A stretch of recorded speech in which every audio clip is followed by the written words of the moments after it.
ఇదైతే one of the bestest corn pizza that I've eaten. ఎంత fluffy ఉండే, soft and it was so tasty. ఇది ఎట్లా చేసినా చూపించేస్తా. మైదాలో 1 table spoon east, 2 table spoon sugar, 1 table spoon salt వేసి hot water వేసి మంచిగా కలిపేసుకున్నా అనమాట.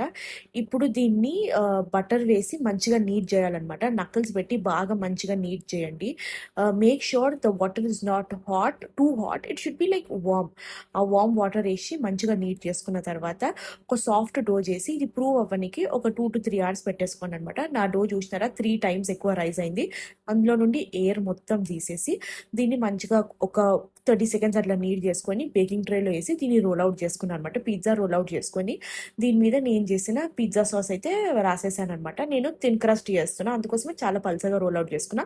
ఎందుకంటే ఫ్లఫీ పిజ్జా నాకు నచ్చదు. I love thin crust pizza కాబట్టి ఇది నేను చేసిన పిజ్జా సాస్. దీని రెసిపీ కూడా మీకు పెట్టేస్తాను నెక్స్ట్ వీడియోలో. దీని మీద కార్న్ వేస్తున్నా because I wanted a corn pizza.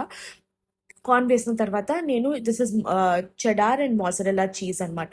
So ఈ చీజ్ మొత్తం దాని మీద వేసేసి దీన్ని ప్రీ హీటెడ్ అవెన్లో ఒక 15 to 20 minutes పెడుతున్నా.